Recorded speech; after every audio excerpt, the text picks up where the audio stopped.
আসসালামু আলাইকুম সবাইকে। সবাই কেমন আছেন? আশা করি সবাই ভালো আছেন। আলহামদুলিল্লাহ আমরাও ভালো আছি। ফারিস্তা মমস ওয়ার্ল্ড থেকে আপনাদের সবাইকে স্বাগতম। হঠাৎ আজকে সেহরির পর কেন জানি মনটা অনেক খারাপ লাগছিল, আর ঘুমাতে পারলাম না। মা আর দাদুর কথা খুব বেশি মনে পড়ছিল, তাই ভাবলাম আজকে একটু মা আর দাদুকে দেখতে যাব। সেহরি খাওয়ার পর ফজরের নামাজ পড়লাম। নামাজ পড়ে কিছুক্ষণ কোরআন তেলাওয়াত করে দেখছি আর সময়ই কাটছে না। তারপর সকাল ভোরবেলা আজকে ফারিস্তাও ঘুম থেকে উঠে হাজির, তাই ভাবলাম বাইরে থেকে একটু ঘুরে আসি। দেখুন কত সুন্দর একটা ওয়েদার, আর ফারিস্তাও কিন্তু খুব খুশি। ও কিন্তু আজকে প্রথম বাইরে বের হয়েছে এত সকালে, আর ওকে কিন্তু আমি খালি পায়ে রাস্তায় হাঁটতে দিয়েছি যেন অনুভব করতে পারে মাটিতে পা রাখলে কতটা শান্তি হয়। কিছুক্ষণ হাঁটাহাঁটি করে চলে আসলাম মা আর দাদুর কবর জিয়ারত করতে।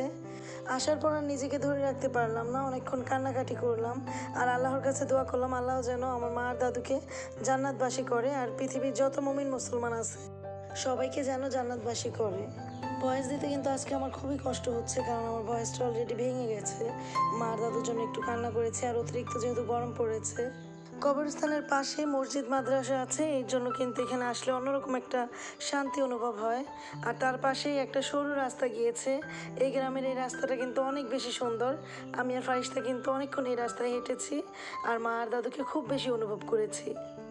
বাজারের কাছাকাছি যেহেতু এসেছি, তাই ভাবলাম কিছু সবজি নিয়ে যাই। আপনাদের ভাইও বাসায় নেই, আর ফ্রিজে কিন্তু ওরকম সবজিও নেই, তাই কিছু সবজি এনেছি।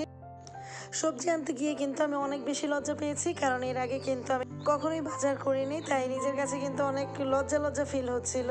তারপরেও কিন্তু মোটামুটি ভালোই সবজি কিনে নিয়ে এসেছি, আর আমার কাছে কিন্তু মনে মনে আবার একটু খুশিও লাগছিল যে আমিও কেনাকাটা শিখে যাচ্ছি। গ্রামের শাক সবজিগুলো কিন্তু খুব সতেজ আর টাটকা হয়। এগুলো কিন্তু খেতেও খুব মজা, আর দেখতেও কিন্তু খুবই সুন্দর। আপনাদের ভাইয়া যখন জানতে পারলো আমি বাজার করেছি, আর তখন কিন্তু খুব রাগ করেছে যে কেন আমি বাজারে গিয়েছি, আমার ভাসুরকে দিয়েও তো আনাতে পারতাম।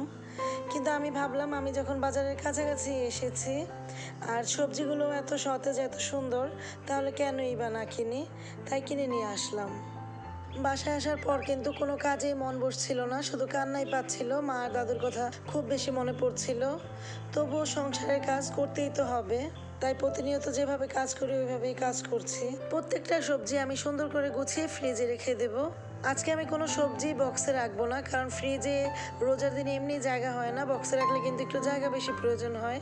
তাই আমি এমনি ড্রয়ারে রেখে দিয়েছি প্রত্যেকটা সবজি। আর ধনিয়া পাতা পুদিনা পাতা এগুলো আমি বেছে রেখেছি বক্সে করে। লতিগুলোও কেটে রেখেছি, পাট শাকগুলোও বেছে রান্না করেছি।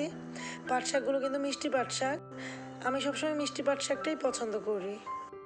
শাক সবজি সব গুছানো শেষ করে আমি যেহেতু আজকে বিক্রমপুরের ঐতিহ্যবাহী একটা সেমাই বানাবো, তার জন্য চলে গেলাম সব কিছু রেডি করে নিয়ে ছাদে।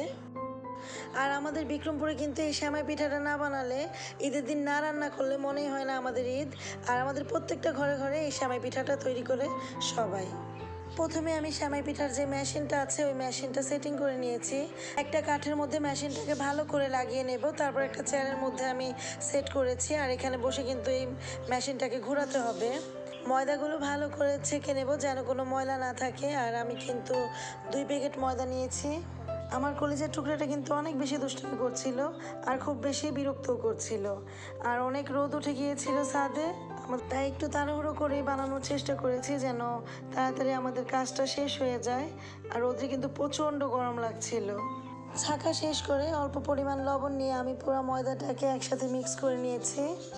সেমাইটা রান্না করার সময় আমি আর কোনো লবণ অ্যাড করব না, যেহেতু আমি এখানে একটু লবণ দিয়েছি। আমি অল্প পরিমাণ পানি দিয়ে অল্প একটু ময়দা মিক্স করে নেব। আমি কিন্তু এভাবে ময়দাগুলো মিক্স করি, পুরোপুরি ময়দাটা মিক্স করি না। পুরোপুরি ময়দাটা মিক্স করলে দেখা যায় একদিকে শক্ত হয়ে যায় বানাতে বানাতে, তাই আমি অল্প অল্প করে মিক্স করি আর বানাই। ভয়েসটা দিতে কিন্তু প্রচণ্ড অসহ্য লাগছে, কেমন জানি মনে হচ্ছে ভয়েসটা গলার ভিতরে ঢুকে যাচ্ছে। আর ভয়েসটা না দিয়ে বা ভিডিওটা কিভাবে আপলোড করি, যেহেতু ঈদ উপলক্ষে একটা সেমাই তৈরি করব, ভয়েস ছাড়া তো ভিডিওটা দেখতে ভালো লাগবে না। তারপর মেশিনের ভেতরে আমি ময়দার ডো দিয়ে দিচ্ছি, আর আমার এক কাজিন কিন্তু সুন্দর করে ঘোরাচ্ছে, আর এটা কিন্তু ঘোরাতে হবে। আর এভাবে আমি হাত দিয়ে চেপে চেপে দিচ্ছি, আর আমার কাজিন ঘোরাচ্ছে, আর কত সুন্দর করে সেমাইগুলো পড়ছে দেখুন। প্রথমবারের ময়দার ডোটা কিন্তু একটু নরম বেশি হয়ে গিয়েছিল, এর জন্য কিন্তু প্রত্যেকটা সেমাই ছিঁড়ে ছিঁড়ে পড়ে গিয়েছিল। তারপর কিন্তু ময়দাগুলো আরেকটু আমি শক্ত করে নিয়েছি, আরেকটু ময়দা মিশিয়ে। তারপর কিন্তু মাশাআল্লাহ অনেক সুন্দরভাবে সেমাইগুলো হয়েছে। সেমাইগুলো কিন্তু আমি পিরিজের মধ্যে বানাচ্ছি ফুলের মতো করে, আর আপনারা চাইলে কিন্তু স্টিক নুডলসের মতো করেও এই সেমাইগুলো বানাতে পারেন। ওইভাবে বানালে একটু তাড়াতাড়ি শুকিয়ে যায়, আর এভাবে বানালে একটু সময় লাগে, বাট আমার কাছে এভাবেই বেশি মজা লাগে খেতে। অল্প অল্প করে ময়দার ডো তৈরি করেছি আর ভালো করে কিন্তু মথে নিয়েছি যেন সফট হয়, আর অতিরিক্ত সফট হলেও ছিঁড়ে যাবে, আর অতিরিক্ত শক্ত হলেও ভেঙে ভেঙে যাবে। এটা মিডিয়াম রাখতে হবে। আটার যে ডোটা থাকে এর থেকে একটু শক্ত। আর এই দেখুন কত সুন্দরভাবে একটা হয়ে গেছে। এভাবে আমি প্রত্যেকটা সেমাই পিঠা বানিয়ে নেব। সেমাই পিঠাগুলো রোদে দেওয়ার জন্য আমি প্রথমে একটা মাদুর বিছিয়ে নিয়েছি, তার উপর একটা পরিষ্কার চাদর বিছিয়েছি। অনেক সাবধানের মধ্যে কিন্তু আমার ছোট বোন প্রত্যেকটা সেমাই সুন্দর করে রোদে দিয়েছে। সেমাই বানানোটা কিন্তু আমার মায়ের থেকে শিখেছি, আর এই সেমাইয়ের মেশিনটাও কিন্তু আমার মাই কিনে রেখে গেছে। একটা সংসারের জন্য যা যা লাগে মোটামুটি কিন্তু আমার মা সবই করেছে, শুধু আমার মা সংসারটাই করতে পারলো না, অতি তাড়াতাড়ি না ফেরার দেশে চলে গেল। সবাই আমার মা দাদুর জন্য দোয়া করবেন, আমার মা আর দাদু যেন জান্নাতবাসী হয়। ঈদের জন্য কিন্তু সব মার্কেট, সব আয়োজন, সব কিছুই শুরু হয়ে গেছে। তবুও যেন মনে হয় মাকে ছাড়া কিভাবে ঈদ করব, মনটা খুব খারাপ লাগে আর অনেক কান্নাও পায়। মাশাল্লাহ আমার ছোট বোন কিন্তু সেমাইগুলো অনেক সুন্দর করে রোদে দিয়েছে, আর একটা সেমাইও কিন্তু এলোমেলো হয়নি বা একটার সাথে আরেকটা জড়তা হয়ে যায়নি। আর বড় পিরিজে যেই সেমাইগুলো ছিল ওই সেমাইগুলো কিন্তু এভাবেই সুন্দর করে ঢেলেছে, আর মাশাল্লাহ পিরিজে যেমন ছিল চাদরের উপরেও কিন্তু ওইভাবেই ঢালতে পেরেছে। সেমাই বানানো শেষ করে ঘরের কাজকর্ম করে কিন্তু এক ফোঁটাও রেস্ট নেওয়ার সময় পাইনি। চলে এসেছি আবার ইফতার তৈরি করতে। ছোট বোন 2 পদের শরবত বানিয়েছে, ট্যাঙের শরবত আর আখিগুড়ি সুপগুলের শরবত, আর ফলগুলো কেটে নিয়েছে, ঘরে যা যা ফল ছিল। আর আমি বুট, বোড়া, আলুর চপ, বেগুনি এগুলোই রান্না করেছি। পাশে একটা প্লেটে রুটির মধ্যে সবজি দেখা যাচ্ছে, এটা কিন্তু রুটি ভেজে তার মধ্যে একটা মাংস দিয়ে সবজি রান্না করা পুর দেওয়া হয়েছে, সাথে একটা টমেটো স্লাইসও দেওয়া হয়েছে। আর এই খাবারটা কিন্তু খেতেও খুব মজা ছিল, আর এটা যেহেতু তেলে ভাজা হয়নি আমার কাছে খুব স্বাস্থ্যকর মনে হয়েছে। এই খাবারটা আমার এক আন্টি এনেছে, আর আরেকদিন বানিয়ে খাইয়েছিল, আমার খুব পছন্দ হয়েছে। আজকে যেহেতু ছোট বোন আছে তার জন্য আবার বানিয়ে এনেছে। আমার সেমাইগুলো কিন্তু শুকিয়ে গেছে, আর এটা কিন্তু পরের দিনের ভিডিও। সেমাইগুলো শুকাতে কিন্তু 2 দিন লেগেছে, আর খুব মচমচেভাবে শুকিয়ে গেছে। ভালো করে শুকিয়ে না রাখলে কিন্তু সেমাইগুলো নষ্ট হয়ে যাবে, আর ভালো করে শুকিয়ে রাখলে কিন্তু অনেক দিন পর্যন্ত সংরক্ষণ করে খাওয়া যাবে। সেমাইগুলো রাখার জন্য আমি একটা এয়ারটাইট কন্টেনার নিয়ে নিয়েছি, তার মধ্যে আমি পরিষ্কার একটা পলিথিন নিয়ে কন্টেনারের ভিতরে রেখে তার মধ্যে একটা একটা করে সুন্দর করে সেমাইগুলো রেখেছি। আমার ফারিস্তা মামুনিটা কিন্তু এখানেও এসে হাজির, আর ভাজা সেমাইগুলো সে ভাঙছে আর একটু একটু করে মুখে দিচ্ছে। প্রত্যেকটা কাজের মধ্যে কিন্তু আমার মাটা থাকে, আমার মাটা না থাকলেও কিন্তু আমার মনে হয় যেন কাজটা অসম্পূর্ণ রয়ে যায়। আস্তে আস্তে যেই সেমাইগুলো ছিল ওগুলো আমি কন্টেনারে রেখে দিয়েছি, আর যেগুলো ভেঙে গিয়েছে ওগুলো কিছু আমি রান্না করব, আর বাকিটা অন্য একটা পলিথিনে রেখে দেব।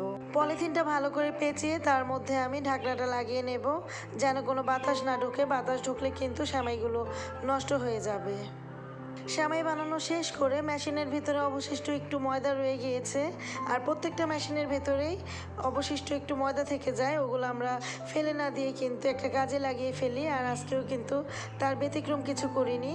আমাদের এলাকায় এই সেমাইটার নাম চুই সেমাই বলে, আর সেই চুই সেমাইটা আমি আর আমার ছোটো বোন মিলে বানিয়ে ফেলেছি, আর ভালো করে শুকিয়ে একটা বক্সে রেখে দিলাম। ঈদের দিন অবশ্যই এটা রান্না করব। আর এই সেমাইটাও কিন্তু খেতে বেশ মজার হয়। সবগুলো সেমাই গুছিয়ে আমি চলে এসেছি রান্নাঘরে, আর রান্নাঘরে এসে কিন্তু আমি একটা ফ্রাই প্যানে হালকা ব্রাউন করে সেমাইগুলো ভেজে নিয়েছি।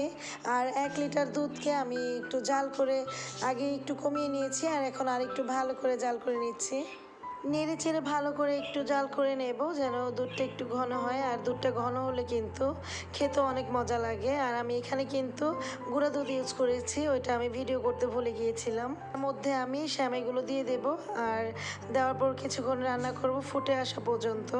আর এর মধ্যে আমি একটা এলাচ দিয়ে দিয়েছি, আর তার সাথে পরিমাণ মতো চিনি দিয়েছি।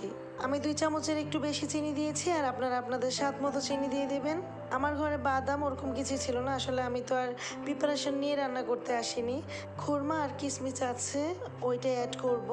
চিনিটা দিয়ে আমি আরেকটু রান্না করেছি, চিনিতে কিন্তু একটু পানি ছাড়ে যেন আরেকটু জাল হয়ে যায়। তারপর আগে থেকে ধুয়ে রাখা কিশমিশ আর ভিজিয়ে রাখা খোরমাগুলো কেটে নিয়েছি। কিশমিশটা আমি দিয়ে দেব আর খোরমাটাও দিয়ে দিয়েছি। ঈদের সেমাইতে কিন্তু খুরমা কিশমিশ বাদাম না দিলে ভালো লাগে না, আর খুরমাটা কিন্তু আমার কাছে অনেক বেশি পছন্দের। আমি সব সেমাইতেই খুরমা দিই আর ঘরে সবসময় খুরমা রেখেও দিই। খুরমা কিশমিশ দিয়ে আমি একটু রান্না করে তার মধ্যে একটু ঘি অ্যাড করেছি, আর ঘি অ্যাড করলে কিন্তু সেমাইটা আরও বেশি মজা লাগে। আর এই সেমাইটা একটু পাতলা রাখতে হয়, পরবর্তীতে ঠান্ডা হওয়ার পরে কিন্তু এই সেমাইটা অনেকটাই ঘন হয়ে যায়। সেমাই রান্না করতে করতে ভিডিওটা এখানেই শেষ করলাম। সবাই সুস্থ থাকবেন, ভালো থাকবেন, আমাদের পাশেই থাকবেন। আসসালামু আলাইকুম, আল্লাহ হাফেজ।